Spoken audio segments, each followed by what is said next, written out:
so excited to be here. Let me just set this up and welcome to this little live training and little update on everything that's been happening on Instagram lately. If you're joining me live, say hi, type in your name, give me a little wave, tell me where you're joining me from. If you're watching the replay on Facebook or on Instagram, type in replay, and I'm super excited to have you here. Hi Natu, hi Ellie, hi Michelle, hi. Sometimes I forget your names and I just see the account and it doesn't really click. How's it going? Hi Ramona. Hi everyone. Awesome. So excited to have you all here. It's 8:30 in the morning here in Australia. Shalini, Natalia, Michelle from Melbourne, Ramona. So I know for those of you who are in Europe, it's probably a little late, but you can definitely catch the replay. It's going to stay up in my Facebook group. Hi, Rachel. Awesome. So let's get started. Basically, as you probably have experienced, Instagram changes their algorithm all the time. They actually, all these social media platforms tweak their algorithm constantly. It doesn't just happen once or twice a year like you might think. They're constantly testing and tweaking and changing. So if you've experienced a drop in engagement over the last few weeks or even months, let me tell you that you're not alone. I know it is so frustrating, especially, you're putting in all this work. Instagram is such a platform where you have to constantly engage and you're always active and you're putting yourself out there. And so just being shut down and getting less exposure because the platform changes is super frustrating. So it happened to me. I'm totally with you on this. I know it sucks.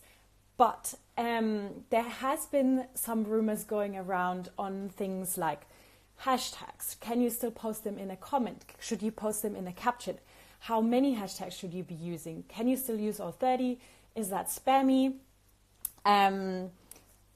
And a few other things. So let's start with hashtags because that's probably the biggest topic we're going to talk about today. Hi, Louisa. So,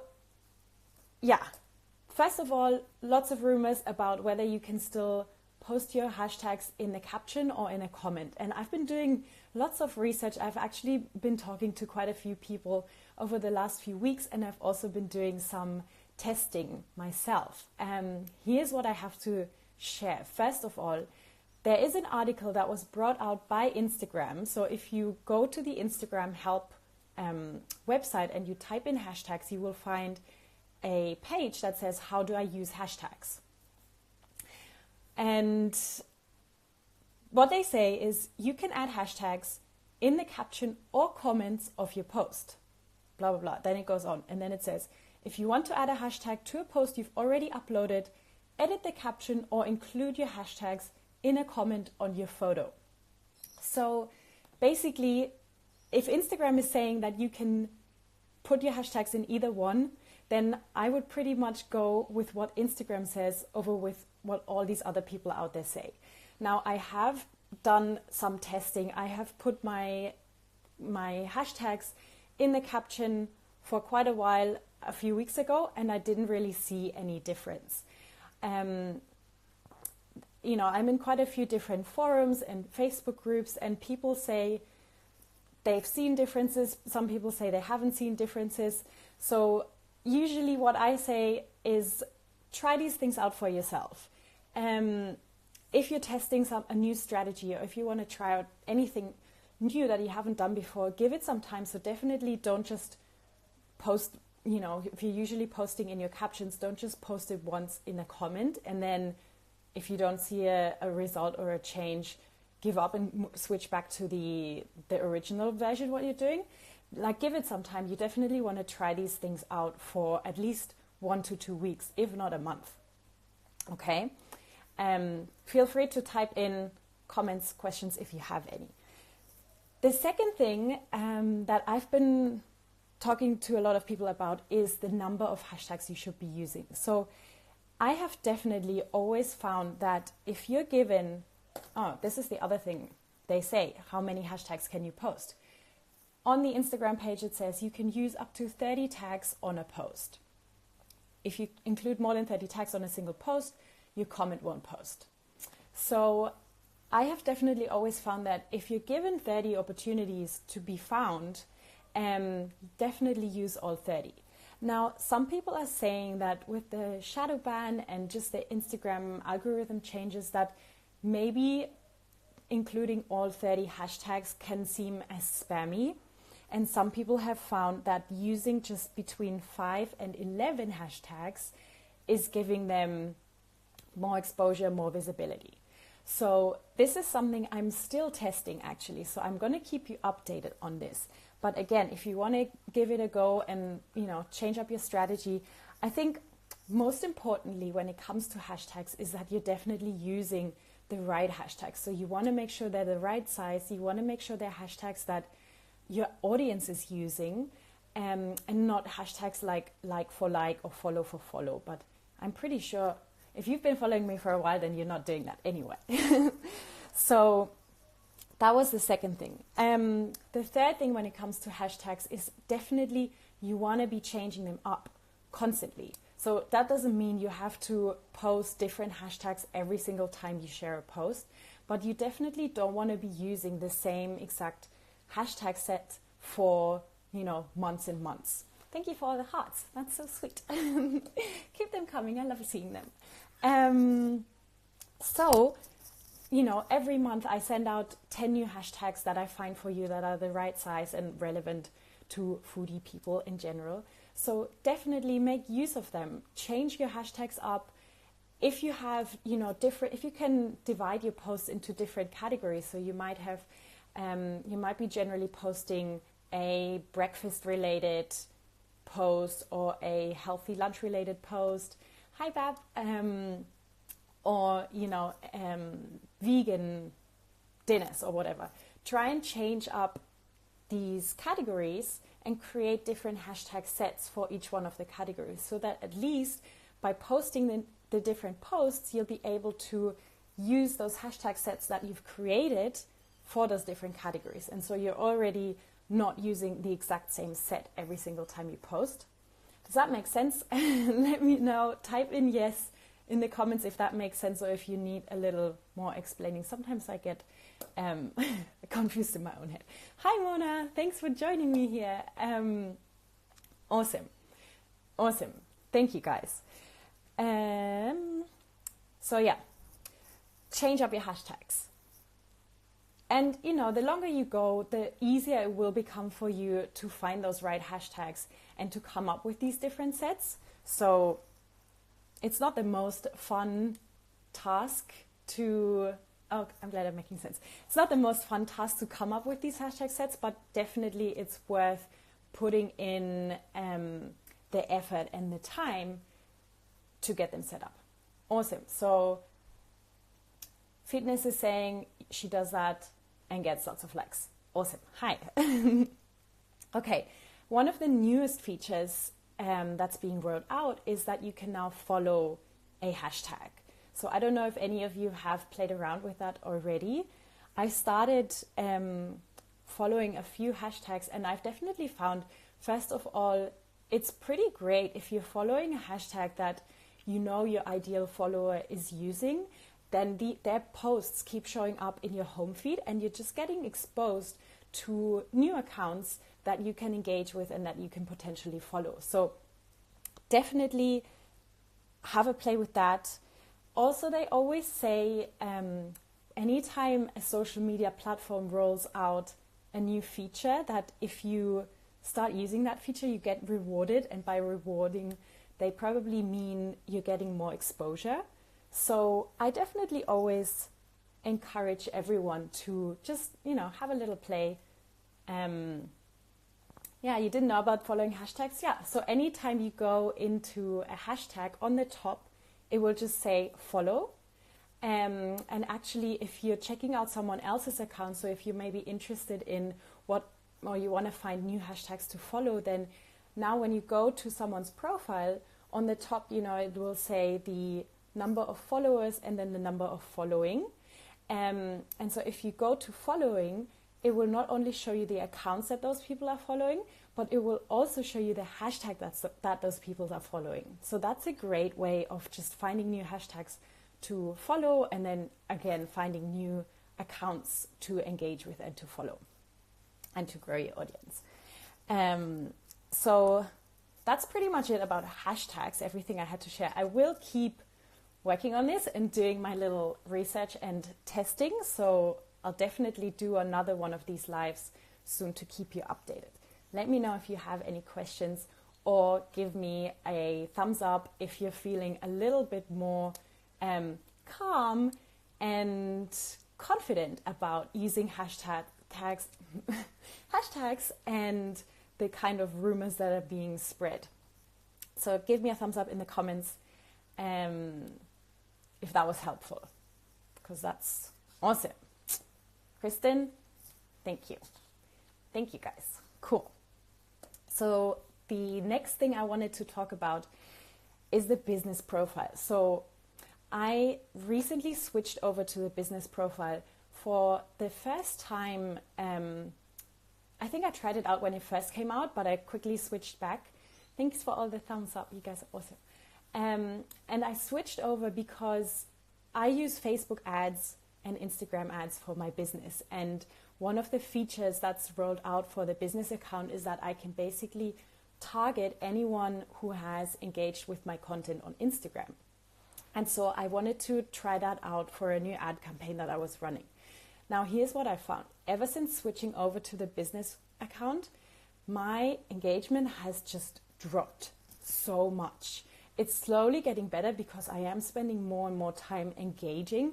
But honestly, when I used to get 1,500 likes and 100 comments on my post, it went down to like 600, 700 likes and 40, 50 comments. So it was a huge drop. Now, if you've taken my course or if you've followed me for a while, I generally have always recommended my students to stick with the personal account. Ever since Instagram was bought by Facebook, you know, it is a business. It totally makes sense. Facebook is a business. They bought Instagram. We're basically all using this platform for free, but they have to make money somehow. Now, if you've been following what's been happening on Facebook, they basically announced that Facebook pages content will no longer be shown in the newsfeed on Facebook, because they want to curate the content around what you're interested in and more about what you want to see from your friends and family, and not so much from businesses. Facebook pages are dead. Like, the engagement on them is, I don't know, 1-2%. Their organic growth is so small. I don't even spend any time on worrying about growing my Facebook page. On Instagram now, this is not just my theory, by the way, but basically they're saying ever since Facebook bought Instagram, it's expected that that same thing is going to be happening to Instagram business accounts. Now, here's the thing. There are special features you get with the business account. Mona, I'm going to get to your question right now. There are special features that you can only access if you have the business account. Here's the thing. Unless you're really making the most of those features, I do not recommend switching over to the business account. And by those features, I mean, okay, you get the insights, which I don't think is such a great benefit or great feature, because you can get third-party apps like Iconosquare that give you those insights. There's tons of apps that give you free insights. I think Iconosquare is the best one. You do have to pay for it. But if you're just using the business account to get those insights, it's, in my opinion, not worth it. You do get to put in an email address on the top, which also I think if someone really wants to contact you, you can either type your email address in your bio, or people will just direct message you on Instagram. Third feature, you have that swipe up feature in the stories. Now that is only available to accounts that have over 10,000 followers. So if you're not there yet, then again, that's not something, you can't access it right now. And so I don't think that's worth making the switch. And then the last one that for me personally, it is worth it, is for the Instagram ads and being able to retarget those who have engaged with me and my content. So for me, if you've already made the switch, you can switch back. So it might take a few weeks or so until you see your engagement going up again. Same with the business account. It kind of was like a slow decrease, but then it kind of stayed down there, if that makes sense. So the good thing is you can always switch back between the two. So you can try it if you really want to check out the insights, by all means, go for it, try it out, and you can switch back. If you're already in using the business account, like Mona, for example, then I would recommend, unless you're really making the most of those features, and for me, it's pretty much just the ads, I would recommend you to switch back and see what happens. Cool. Last point, actually, this is kind of a short training today, but I hope you're getting lots of value out of this. What I found with Awesome. So we should switch to personal. I would recommend it, yes. Unless you're really making most of those features, I would say switch back to the personal and give it a few weeks, see what happens. Awesome. Thank you, Kirsten, sorry. I appreciate you being here. So the last thing I noticed, you really want to create content for your audience. So I know my audience pretty well by now. And I know pretty much every time I post a pink smoothie bowl or something with lots of pink and flowers and something pretty, that post is going to get 1,000 likes. Pretty much I'm always spot on there. So you really want to get to know your audience. You really want to know what they like, what things they struggle with, and create content for them. So much of social media or being online is really about finding your voice and finding your message and, being authentic as well. It's definitely a process. It's not an easy process either. But once you get there, and it is, being consistent and creating content that's full of value for your audience. So even when it comes to the captions, take the time to think a little bit about what you want to write about, what you want your audience to feel when they read that post, and then what action you want them to take after they read that post. So always include a call to action. Tell them what you want them to do. If you want them to go and visit your website and check out your latest recipe, then definitely say, the link to my latest recipe is in my bio. Check it out. Because, if I go to Mona's account every day, I'm definitely not going to read her bio and check if she's updated it. I'm just going to go to the latest post and see what she wrote there in her caption. So if she doesn't tell me that she's got a new recipe up on the blog, then I probably wouldn't even think about going to and checking there. Does that make sense? So always create content for your audience. Now, I have, I don't know if you probably have seen her, or a lot of you do follow her. Her name is Rini. Her account is Own It Babe. And she is doing such an amazing job at this. She is so inspiring. Her captions are incredibly inspiring. And I've asked her if she would come on and do a little live training with me on how to find your voice and how to create valuable content and how to really share your message. So that is happening this month. I'm super excited. She's actually also from Germany, which I think is kind of funny. So I'm super looking forward to that. I have a call with her later today where we're going to go over everything that we're going to talk about, and that's going to be the next live training. So I do hope you'll be able to join in on that. If you want to check her out, it's Own It Babe. She's awesome. So much to learn from her. So someone asked, I do have about 5 to 10 minutes to take questions. If you want to type any in, now would be the time. Kirsten is from Germany too. How cool. So I did have a question here. How do you decide which hashtags to use? I have a hard time knowing what I should be looking for in a hashtag. Cool. So that is definitely not a super quick and easy question to answer, but here we go. So when you're looking for a hashtag, first of all, you want to make sure that that hashtag is relevant to your audience. Because if you think about it this way, the way hashtags work is, say I'm looking for vegan recipes. So I'm going to type in the hashtag. So Instagram is not necessarily a search engine, just like Google or Pinterest, but I do definitely search for things on Instagram.